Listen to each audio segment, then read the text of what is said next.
dapat kami laporkan, Bu Ketua dan anggota Komite 3 DPD RI yang terhormat, bahwa seleksi ASN P3K hasil sementara pada saat ini telah lulus 293.860 guru atau sekitar 58% dari formasi guru ASN P3K yang diajukan oleh Pemda pada tahun 2021 ini. Sebenarnya formasi yang diajukan Pemda ini masih sedikit daripada formasi yang tersedia oleh pemerintah pusat, yang diajukan hanya 506.000, sementara formasi yang disediakan ada 1 juta lebih.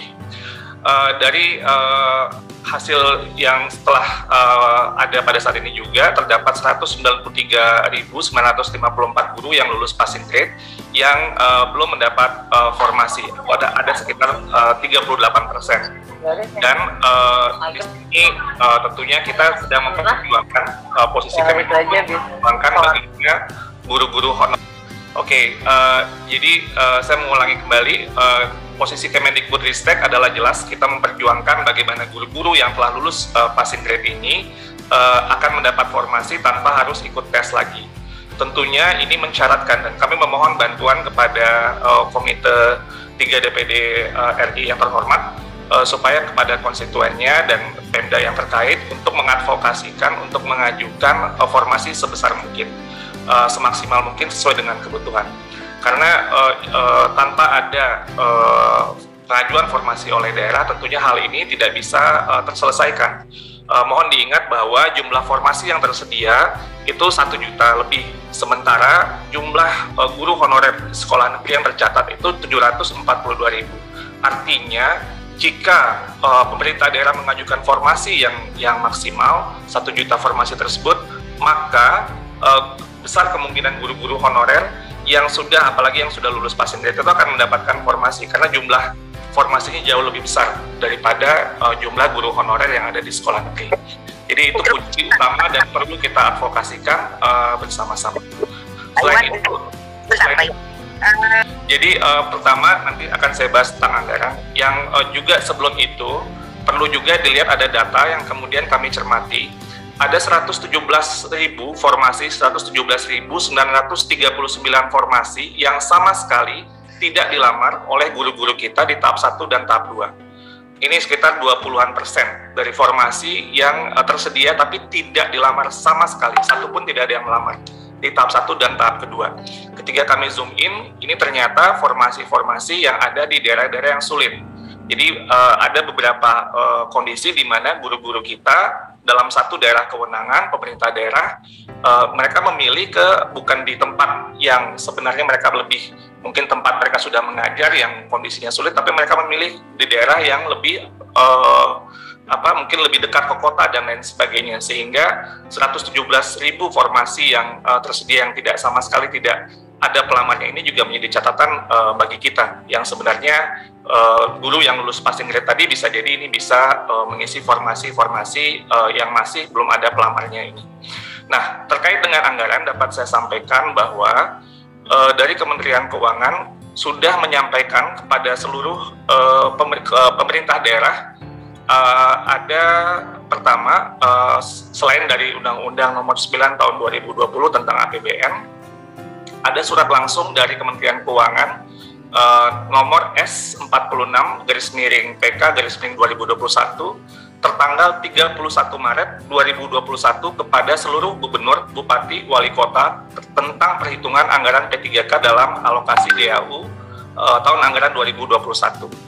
Lalu kemudian dikuatkan juga dengan surat dari Kementerian Dalam Negeri dari Dirjen Bina Keuangan Daerah nomor 910/2506/KUDA tertanggal 7 April 2021 kepada seluruh gubernur, bupati, wali kota tentang penyediaan anggaran belanja gaji dan tunjangan P3K dalam APBD tahun anggaran 2021. Bahkan secara spesifik dari Dirjen Perimbangan Keuangan Kementerian Keuangan juga menyurati kepada seluruh gubernur, bupati, dan wali kota nomor S98/PK/2021 tentang perhitungan secara rinci berapa formasi yang ada dialokasikan dalam perhitungan gaji guru P3K di masing-masing Pemdanya dan berapa anggaran yang dialokasikan dan anggaran ini bersifat earmark atau dikunci, artinya penggunaannya harus spesifik untuk kebutuhan gaji guru P3K yang tidak bisa digunakan untuk belanja yang lain. Ini dijelaskan oleh Kementerian Keuangan pada suratnya tertanggal 25 Juni tahun 2021.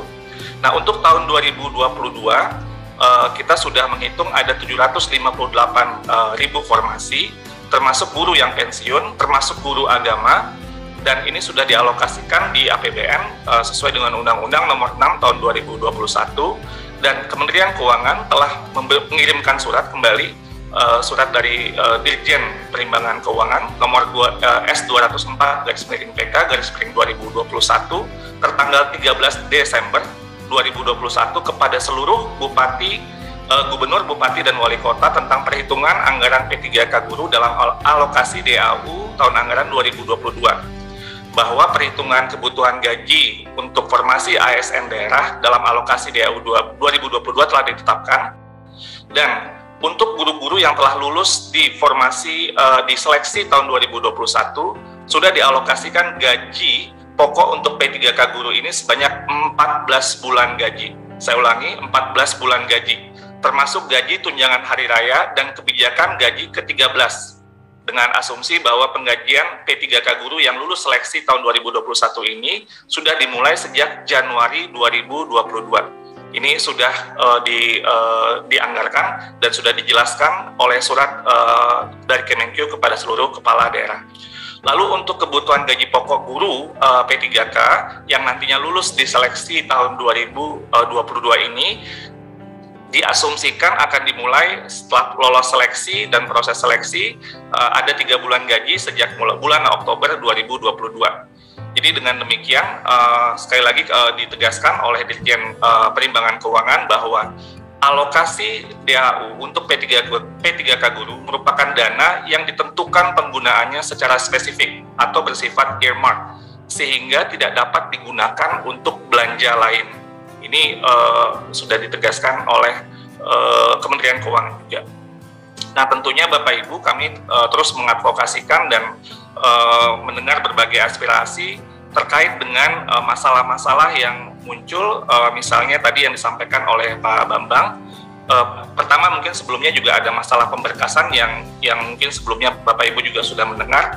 Dapat kami laporkan bahwa saat ini sudah terjadi pemberkasan untuk tahap 1 dan tahap 2 tentunya oleh BKN yang sebagai Badan Kepegawaian Negara. Karena dalam hal ini kami Kemendikbudristek berfungsi sebagai kementerian teknis. Dan untuk guru yang telah lulus passing grade tapi belum dapat formasi, tadi sudah saya sampaikan bahwa solusi yang utamanya adalah bagi pemerintah daerah untuk mengajukan formasi.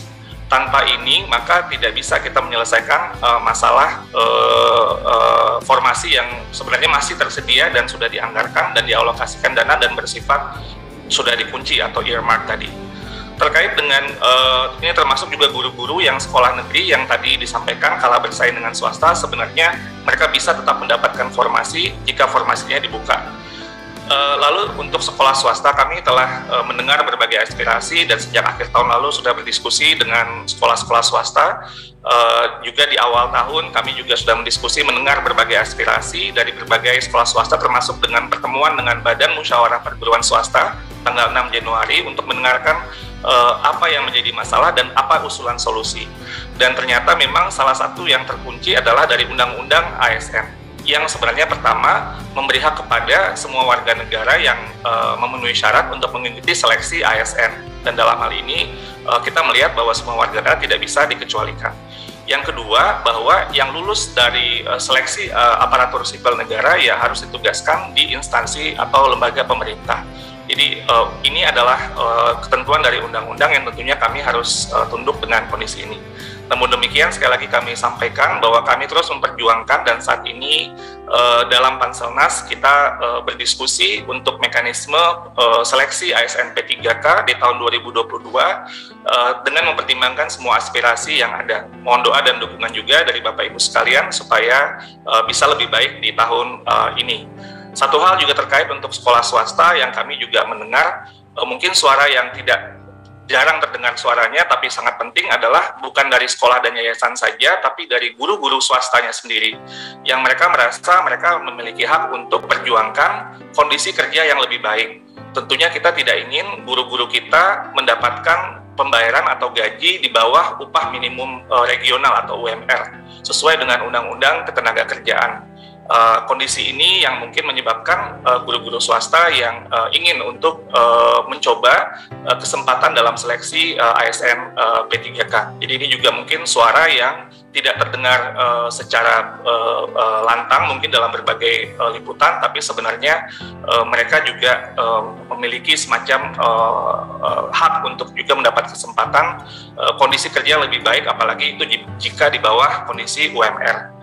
Terkait dengan e-passing dan P3K sedang dalam kajian kami juga, jadi terima kasih atas masukannya, dan untuk Akta 4 sudah tidak ada lagi dan ini sudah diganti dengan PPG, dan dalam hal ini PPG dalam jabatan.